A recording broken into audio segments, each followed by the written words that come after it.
च परमेष्टि मंगलं तीर्थंकरं मंगलं विश्वजिन्धर्मं मंगलं वीरशासनं मंगलं वीरशासनं वन्दे तु सर्वसिद्धे ध्रुवमचलमणोभवं गतिं पते वोक्षामि समय पाहुड़ मृण्मो सुध के बेली भड़िदम। समयसार परम मांगलिक ग्रंथ है। आचार्य कुंदकुंज स्वामी द्वारा ईसा पूर्व प्रथम शताब्दी में यह लिखा गया। 415 गाथाएं हैं।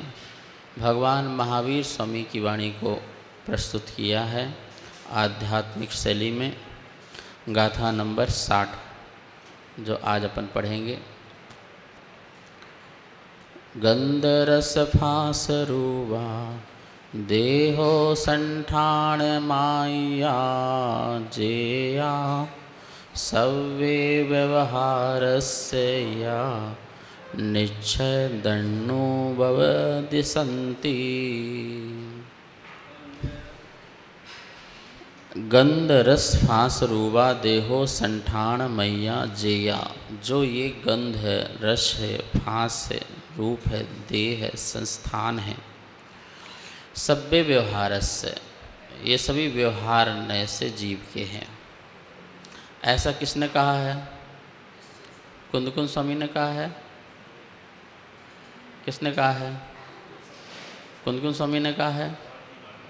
निश्चय दन्नो भव दिस दंती। 59 गाथा में देखेंगे तो लिखा था जिणेहिम व्यवहार दो उत्तो। जिनेन्द्र भगवान ने व्यवहार से उसको कहा है। अब कह रहे हैं जो निश्चय नय को जानने वाले हैं, ऐसा उनका कथन है। तो निश्चय नय को जानने वाले या निश्चय को जानने वाले कौन हैं? निश्चय का अनुभव वाले कौन हैं? जो अरहंत भगवान है, जो ज्ञायक परमात्मा हैं, वो उन्होंने ऐसा कहा है। मैं ऐसा कह रहा हूँ, बिल्कुल भी ऐसा नहीं है। तो ये वाणी कुंदकुंद की है कि महावीर की वाणी है? महावीर की वाणी है।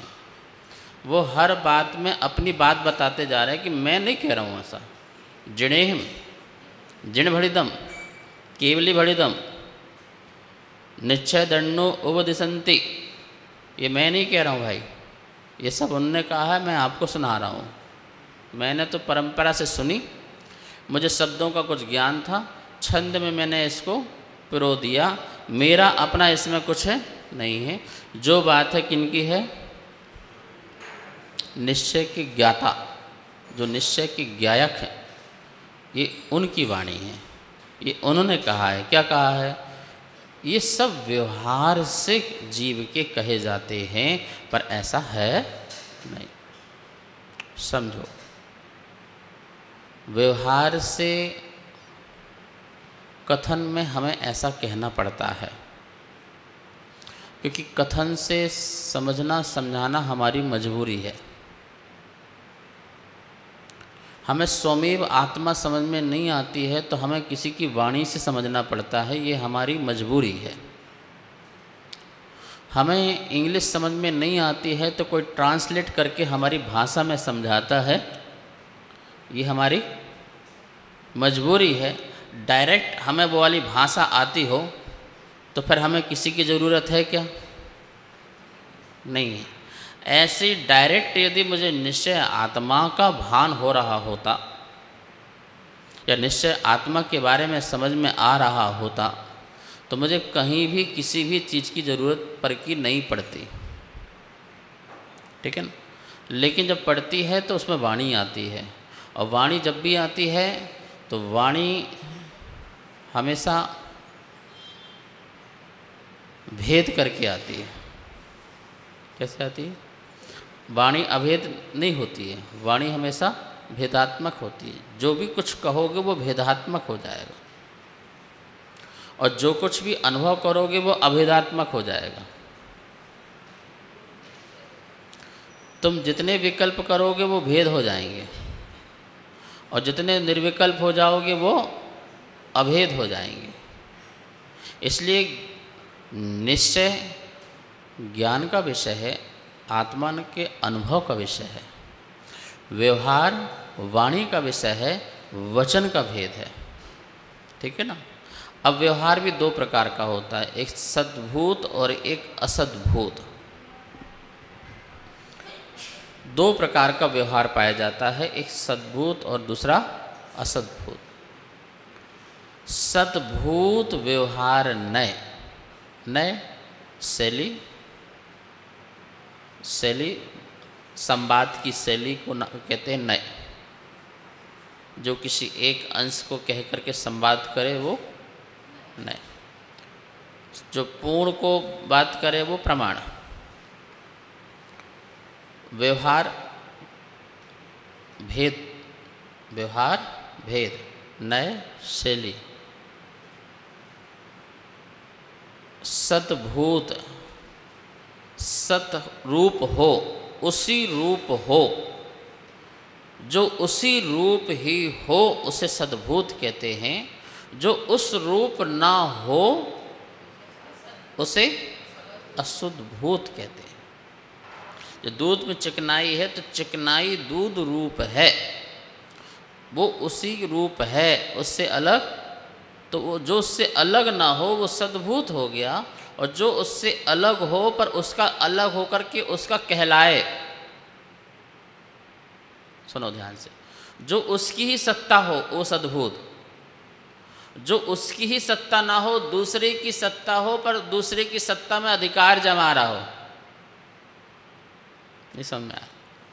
तुम्हारा मकान सद्भूत तुम्हारे लिए, उदाहरण समझो, और असद्भूत दूसरे के मकान में रह के कहो कि ये मकान मेरा है, तो ये क्या हो जाएगा? तेरा तो है नहीं भाई। फिर दूसरे के मकान को अपना मकान क्यों कह रहा है? असद्भूत। सद्भूत तेरा है तो है, ये उदाहरण है। ऐसे आत्मा के ज्ञान दर्शन आदि मेरे हैं, ये सद्भूत है। और मैं मनुष्य हूँ, ये असद्भूत है। ये मेरा मकान है, ये असद्भूत है। अच्छा, इनके भी दो दो भेद कर दो, उपचरित और अनुपचरित। क्या भेद कर दो? अब क्या बनोगे? उपचरित सद्भूत व्यवहार नय, अनुपचरित सद्भूत व्यवहार नय। इसी प्रकार से उपचरित असद्भूत व्यवहार नय, अनुपचरित असद्भूत व्यवहार नय। तो समझ में आ रहा? महाराज जी अभी व्यवहार नय तो एक ही समझते थे, फिर आपने दो कर दिया, फिर दो के भी बहुत सारे भेद कर दिए। भाई जितने वचन उतने भेद हैं व्यवहार के, जितने वचन हैं उतने व्यवहार नय के भेद हैं। इन दो व्यवहार में समझ लो, सद्भूत और असद्भूत में, उपचरित और अनुपचरित। उपचरित अनुपचरित किसे कहते हैं? तुम्हारी भाषा में एक दूर का रिश्ता होता है, एक पास का रिश्ता होता है। ये कौन है? ये दूर के रिश्तेदार हैं। अच्छा, ये कौन है? ये महाराज बहुत पास के रिश्तेदार हैं। मतलब जो खास हैं, जो आपके कुनबे में हैं, जो आपके बहुत पास में हैं, वो कौन से रिश्ते कहलाते हैं? दूर के। और जो उसके चाचा दादा के, उसके उनके उनके उनके उनके उनके उनके किनके पता नहीं है, तो वो कौन से रिश्ते कहलाते हैं? निमंत्रण किसे देते हो? है चूल पावनों का निमंत्रण किसे देते हो? खास वालों को, जो पास है। दूर वालों को तो फॉर्मेलिटी, भाई साहब आ जाना, देख लेना। ठीक है, देख लेंगे, हम भी देख लेंगे। तुमने कहा देख लेना, हम भी कहेंगे देख लेंगे, पर फॉर्मेलिटी उसमें निभाते हैं। तो दूर का रिश्ता उपचरित है, पास का रिश्ता अनुपचरित है। जो वस्तु तुमसे बिल्कुल, तुम्हारी सत्ता से बिल्कुल दूर है, सत्ता में तो है ही नहीं पर सत्ता से भी बहुत दूर है। क्या बोले? जो तुम्हारी प्रॉपर्टी तो है ही नहीं, तुम्हारी सत्ता में तो है ही नहीं, ये तो पक्का है, लेकिन सत्ता से भी बहुत दूर हैं, उसे लगाएंगे उपचरित असद्भुत व्यवहारण्य। जो तुम्हारी सत्ता में नहीं है लेकिन तुम्हारे साथ साथ ही रहती है, जो तुम्हारी सत्ता में बिल्कुल नहीं है लेकिन तुम्हारी सत्ता के सहकारी है, सहचरी है, सहयोगी है, साथ साथ रहने वाली है, उसे क्या कहेंगे? अनुपचरित असद्भुत व्यवहारण्य। दूर है, मेरी सत्ता में नहीं है, फिर भी मेरी कही जाती है नए से, इसलिए उपचरित असद्भुत व्यवहारण्य। जो दूर नहीं, जो बहुत पास में है लेकिन मेरी सत्ता में नहीं है, लेकिन फिर भी किसी नए से मेरी कही जाती है, इसलिए अनुपचरित असद्भुत व्यवहारण्य। नहीं आई समझ में? तुम बोलते हो ये मेरा मकान, ये कौन सा नए है? बोलो उपचरित असद्भुत व्यवहारण्य। तुम्हारी सत्ता से बिल्कुल दूर है, तुम यहाँ पर आए, मकान तुम्हारे साथ आया नहीं आया, लेकिन फिर भी तुम से कोई पूछे ये किसका मकान है तो क्या बोलोगे? भाई साहब आपका मकान कहाँ है तो क्या बोलोगे? बोलो, एड्रेस बताओगे? नहीं बताओगे। तो ये कौन सा नय हो गया? कौन सा व्यवहार नय हो गया? दूर का रिश्ता है कि नहीं पहले बताओ। बिल्कुल, तो ये उपचरित हो गया। जो मेरे एक क्षेत्र अवगाह्य ना हो, मेरी आत्मा जहाँ जहाँ है वो क्षेत्र मेरा ना हो, उसमें बाहर हो। जैसे दूध पानी का एक क्षेत्र अवगाह्य है, लेकिन बर्तन का और दूध पानी का या बाह्य और पदार्थ का एक क्षेत्र अवगाह्य नहीं है। तो फिर वो कहलाएगा उपचरित, कि दूर वाली चीज को भी मेरी बोली जा रही है।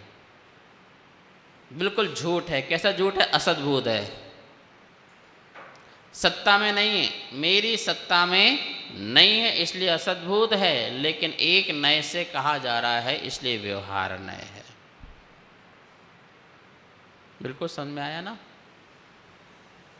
क्योंकि व्यवहार की परिभाषा क्या है? दो वस्तुओं में को एक करके बोलना।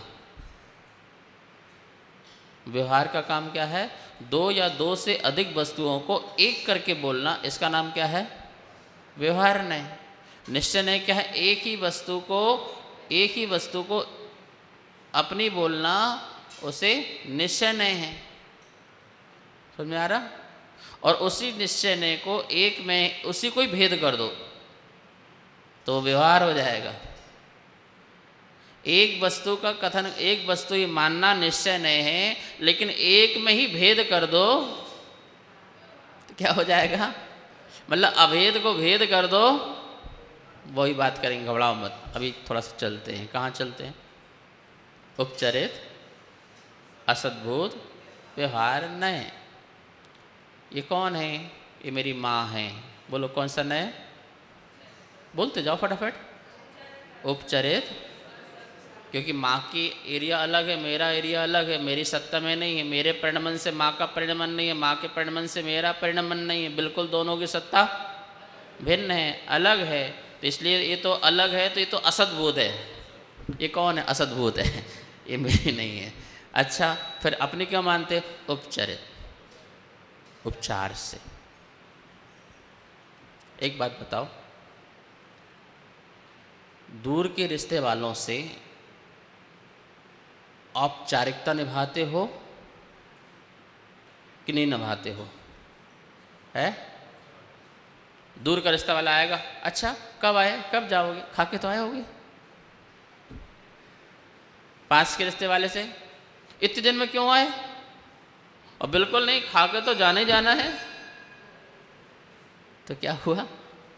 दूर पास वाले को थोड़ा सा, दूर वाले को तो जिसमें औपचारिकता निभाई जाए, और सच बात तो है कि दोनों में जिसमें औपचारिकता निभाई जाए। अनुपचरित तो उपचार में उपचार है। क्या अनुपचरित तो कैसा है? उपचार में उपचार है भाई साहब, मैं समझ में आया? उपचार तो दूर हो गया, अनुपचरित कैसा है? उपचार में भी उपचार। अब समझो, मकान, क्या बोला? मकान। तो किस नए से हो गया? मेरा है। अच्छा, मेरा दिल्ली, मेरा देश किस नए से है? आप बोल सकते हैं, मिथ्या दृष्टि भी बोलेगा, सम्यक दृष्टि भी बोलेगा, पर दोनों के बोलने में क्या अंतर है? सम्यक दृष्टि बोल रहा मेरा मकान, मेरी पत्नी, मेरे बच्चे, मेरा घर, मेरा पैसा, मेरा धन, मेरा दौलत, मेरी संपत्ति, मेरे बीवी बच्चे, मेरा घर, सब कुछ, मेरे देश, मेरी दुनिया, मेरे भगवान, मेरा मंदिर, मेरा शास्त्र, मेरे कपड़े, मेरी घड़ी, मेरा मोबाइल, मेरी गाड़ी। ये सम्यक दृष्टि भी बोल रहा है, मिथ्या दृष्टि भी बोल रहा है, पर सम्यक दृष्टि सिर्फ बताने के लिए बोल रहा है। आपने पूछा है इसलिए हमें बताना पड़ रहा है, वैसे हमें बताने की ज़रूरत। और मिथ्या दृष्टि बताने के लिए नहीं बता रहा है, वो उसकी मान्यता में ही है कि ये मेरे हैं, मैं इसका हूँ, ये मेरे बिना ये नहीं है, इसके बिना मैं नहीं हूँ, ऐसी उसकी मान्यता में, इसलिए मिथ्यात्व है। कुछ बात समझ में आई नहीं आई? तो ये कौन सा हुआ? उपचरित असद्भुत व्यवहार नहीं। अच्छा, ये पेन किसका है? तो सम्यक दृष्टि ऐसा बोलेगा, वैसे तो मेरा नहीं है, फिर भी उपचरित असद्भुत व्यवहार नहीं से ये मेरा नहीं है। कमाल की, इतना लंबा चौड़ा भाषा तुमसे किसने मांगा? ये कौन है? वैसे तो मेरी पत्नी नहीं है। अच्छा, फिर कौन है? उपचरित असद्भुत व्यवहार नहीं से मेरी पत्नी। ये कौन है? वैसे ये मेरे भक्त तो नहीं है, क्योंकि मैं तो बिल्कुल एक हूँ। फिर कौन? उपचरित असद्भुत व्यवहार नए से मेरे भक्त हैं। ये तुमसे किसी ने पूछा था, सीधा से पूछा तो ये कौन है, तो बताते ये भक्त हैं बस। ये मेरी माँ है, ये मेरे पति है, मेरे बच्चे हैं, मेरे मकान है, सिर्फ इतना से जवाब चाहिए था। वो ज्ञान का विषय है, वो तुम्हारा ज्ञान का विषय है। भेद ज्ञान तुम्हारा ज्ञान का विषय है, किसी को बोलने की जरूरत। वो तुम अंदर भेद ज्ञान करो, बोलते समय भी बोलो मत, ये तुम्हारा भेद ज्ञान है। बोलते समय भी यह मेरा है, ऐसी मिथ्या मान्यता नहीं होना चाहिए, इसका नाम भेद ज्ञान है। खाते समय भी तुम नहीं खाओ, इसका नाम भेद ज्ञान। कैसे भैया खाते समय नहीं खाओ? अरे खाने वाला खा रहा है, ज्ञान नहीं खा रहा है, ये ध्यान रखो बस। खाना जो है किस में गया? पुद्गल में, पुद्गल में गया, पुद्गल में समाविष्ट हो गया। आत्मा ने सिर्फ विकल्प खाया, आत्मा ने राग द्वेष खाया, मोह खाया, लेकिन भोजन नहीं खाया। आत्मा ने ज्ञान को दूषित करके खाया या उसको वीतराग भाव बना के खाया, ये आत्मा का विषय आत्मा में था और पुद्गल का विषय पुद्गल में था। ऐसी धारा चलना चाहिए, भेद ज्ञान की धारा चलना चाहिए।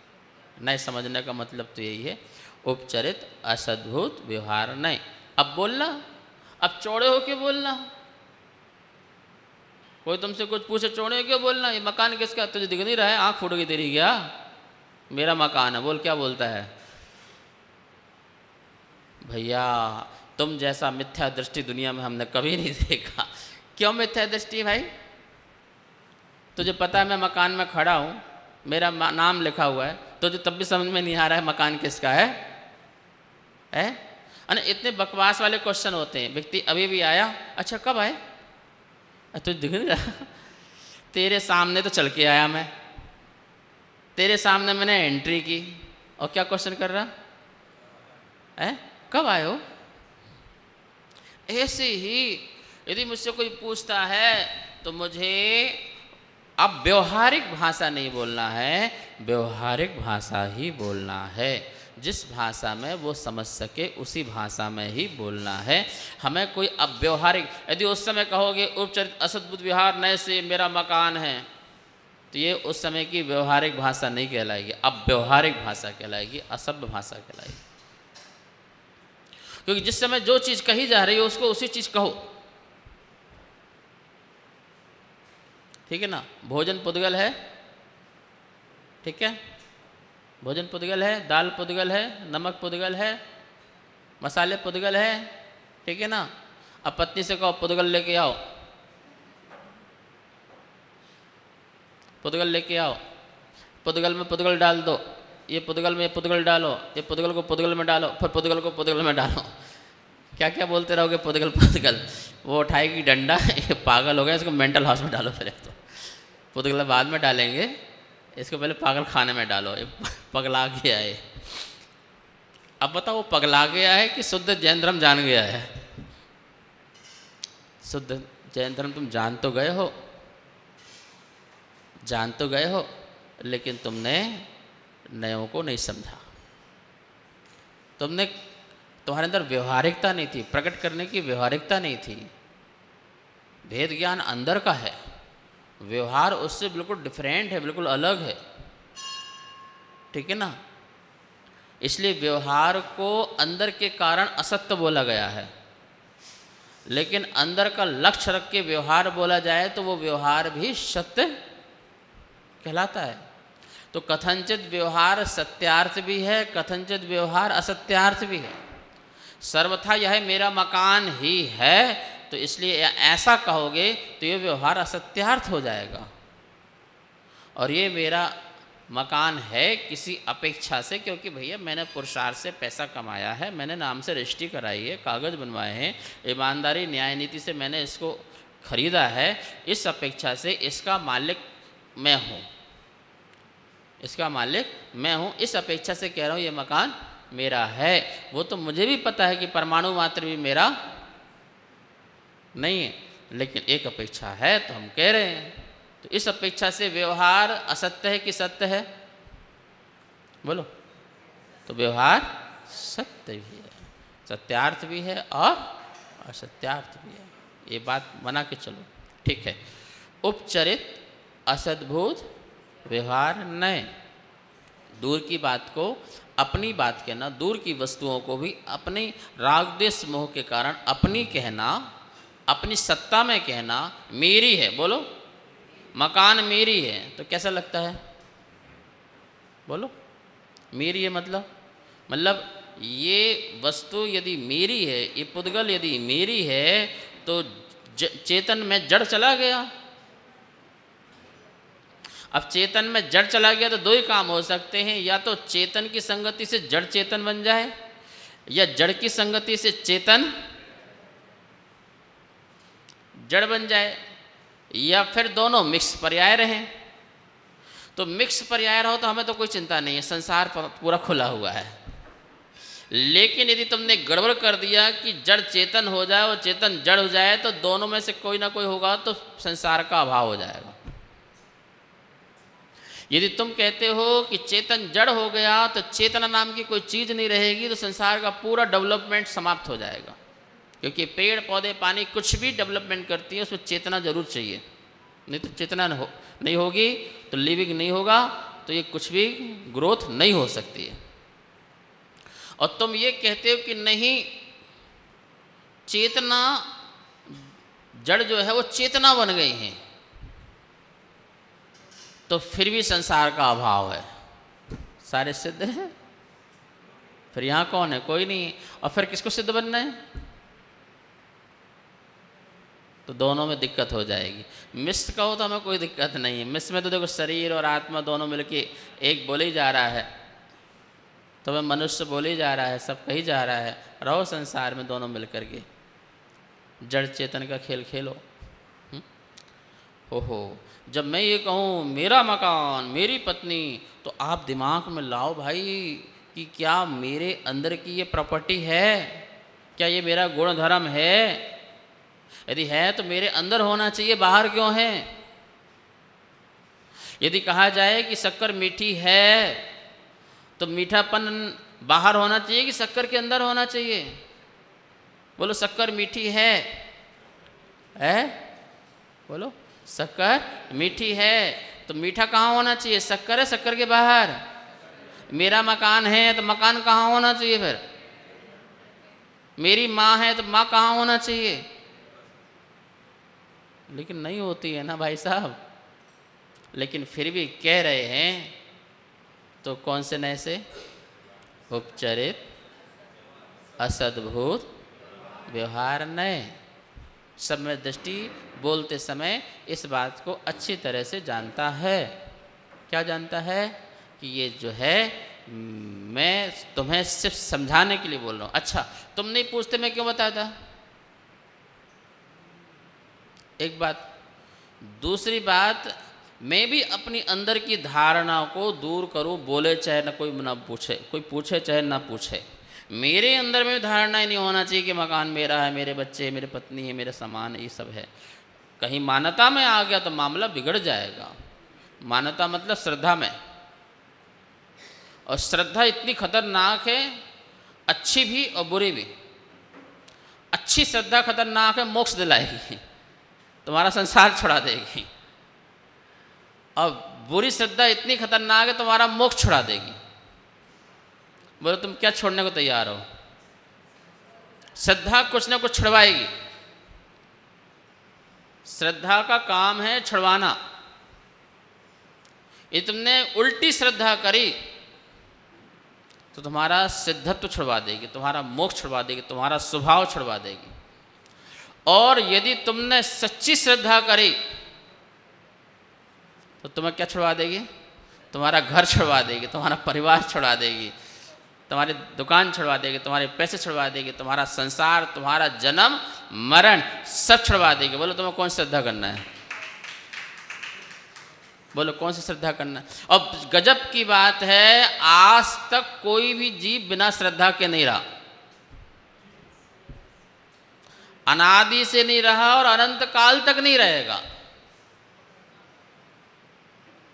बिना श्रद्धा के, बिना ज्ञान के कोई भी जीव ना था, ना है और ना रहेगा। सच्चा ज्ञान संसार छुड़ाएगा, मिथ्या ज्ञान तुम्हारा मोक्ष छुड़वाएगा। कार्यक्रम पाठशाला के पुण्यार्जक थे श्री दिगंबर जैन मंदिर, लोधी कॉलोनी, दिल्ली।